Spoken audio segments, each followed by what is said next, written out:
Alfonso Ariza et Cesarea Andrés ont passé 56 ans ensemble. Lorsqu'elle a été diagnostiquée avec la maladie d'Alzheimer, il n'a pas hésité à rester avec elle dans une maison de retraite médicalisée. Mais le Covid-19 les a emportés tous les deux presque simultanément, à l'âge de 87 et 85 ans.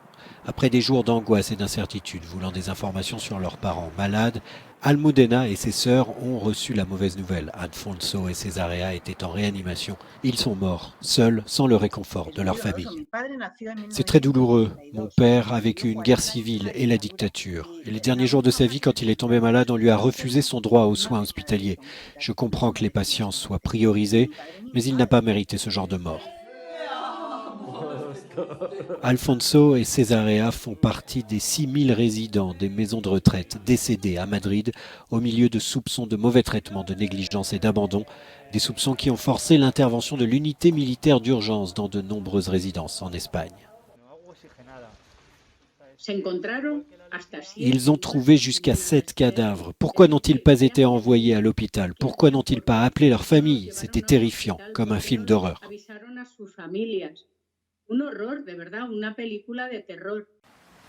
Les agents de santé ont dénoncé le manque d'équipement et de protection pour le personnel et le laxisme d'un confinement qui a propagé le virus dans les maisons de retraite comme une traînée de poudre.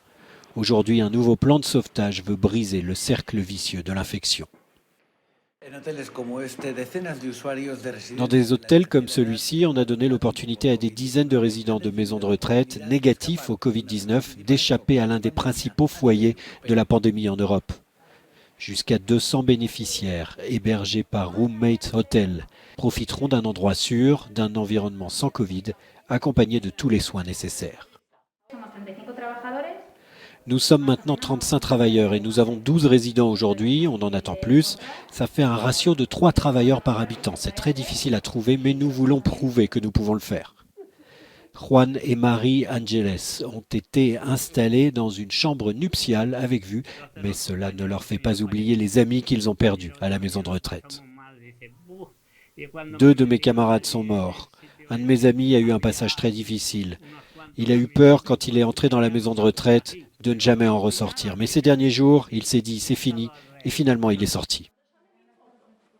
D'autres ne rêvent que du jour où tout cela sera terminé. La première chose que je vais faire, une fois que je serai à nouveau libre, c'est aller sur la Plaza Mayor et prendre un sandwich au calamar et un chocolat aux churros. Avant, j'irai voir mes petits-enfants, même si je ne peux pas les toucher.